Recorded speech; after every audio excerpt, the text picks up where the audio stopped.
menggali inspirasi dari sosok Pangeran Diponegoro. Assalamualaikum warahmatullahi wabarakatuh. Apa kabar guys? Kali ini saya akan mengajak kalian semuanya untuk berbicara menggali inspirasi dari para tokoh bangsa. Salah satu yang akan kita bahas kali ini adalah sosok Pangeran Diponegoro. Selama ini kita mengetahui bersama bahwa Diponegoro adalah seorang pahlawan nasional, seorang yang gigih melawan Belanda, seorang yang berperang mengkonsolidir kekuatan rakyat untuk menghadapi perang melawan kaum kolonial Belanda. Sebetulnya kalau kita gali lebih lanjut, sosok seorang Diponegoro, beliau tidak hanya seorang panglima perang yang memiliki spirit yang kuat untuk melawan kaum kolonial, tapi Diponegoro adalah seorang ulama, seorang sufi. Ini yang belum dikaji oleh para peneliti.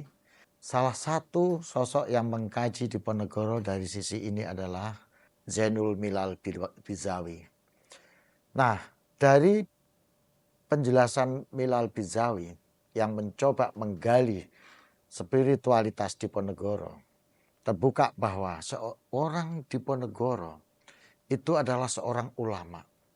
Beliau mempelajari kitab-kitab klasik, kitab kuning.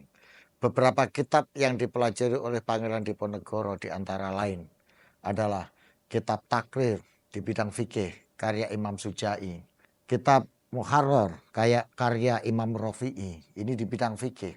Di bidang tasawuf, Diponegoro mengkaji kitab Ihya Ulumuddin karya Imam Ghazali. Di bidang politik mengkaji kitab Nasyiatul Muluk, etika politik karya Imam Ghazali, dan beberapa kitab yang lain. Selain itu Diponegoro juga mengkaji kitab-kitab lokal Nusantara seperti kitab Arjuna Wiwaha karya Empu Kanwa. Kemudian juga kitab naskah Bongo Swiryo. Ini menunjukkan bahwa Pangeran Diponegoro tidak hanya seorang ahli strategi perang, tapi juga seorang intelektual, seorang ulama yang mentautkan arus pemikiran Timur Tengah yang ada dalam kitab-kitab kuning dengan arus pemikiran kenusantaraan yang ada dalam naskah-naskah klasik Jawa. Yang menarik lagi, Diponegoro ini juga seorang sufi. Beliau ini melakukan laku tasawuf, menjalankan tarekat di bawah bimbingan neneknya sendiri. Neneknya sendiri ini adalah seorang tasawuf.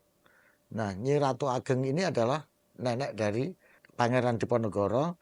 Beliau adalah penganut tarekat Naksabandiyah Syatariah. Dari jejak-jejak keilmuan sekaligus jejak pendidikan Pangeran Diponegoro ini menunjukkan bahwa spirit nasionalisme Diponegoro bukan spirit nasionalisme seperti yang tumbuh di kalangan Eropa yang sumbernya adalah paham humanisme.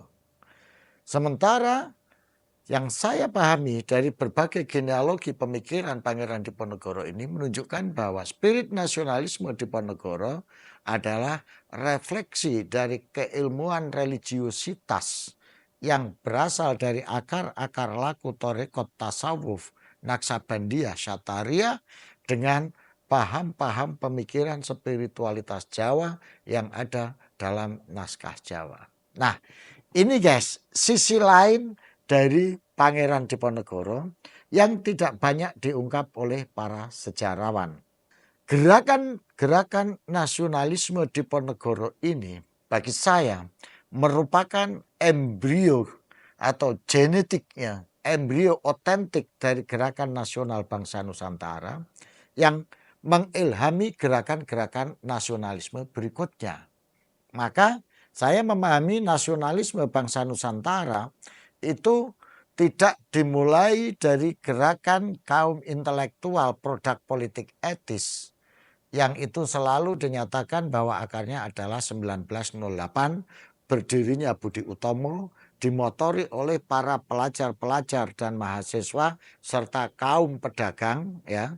Tetapi akarnya itu jauh sudah muncul sejak abad 19 awal terutama pada tahun 1825 sampai 1830 itu peristiwa monumental terjadinya Perang Jawa atau Perang Diponegoro yang ini menunjukkan spirit nasionalisme dari kaum pribumi yang dikonsolidir oleh Pangeran Diponegoro.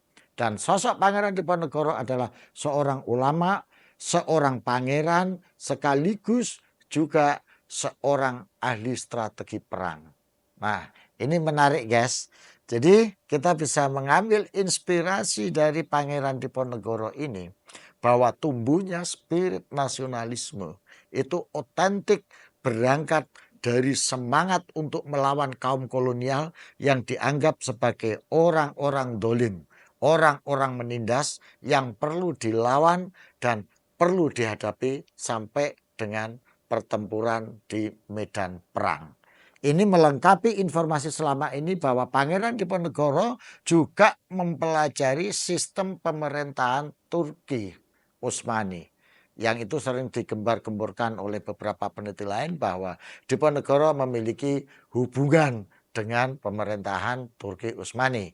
Tapi menurut penelitian Peter Carey, Diponegoro tidak memiliki hubungan langsung dengan pemerintahan Turki Utsmani. 3 arus utama inilah, arus kejawen, arus pemikiran keislaman, dan arus sistem politik kekhilafan Turki Utsmani ini bertemu dalam sosok Pangeran Diponegoro sehingga mampu menggerakkan kaum santri, mampu menggerakkan pesantren, menggerakkan kaum kejawen, menggerakkan kaum ningrat untuk melakukan perlawanan terhadap kaum kolonial.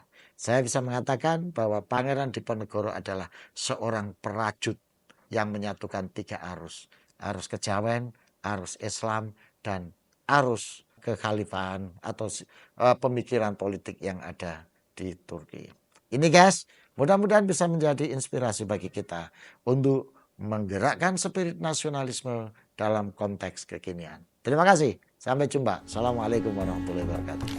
Alsastro atau lengkapnya Dr. Ngatawi Alsastro SAG MSI adalah seorang sosiolog, budayawan, dan tokoh agama di Indonesia.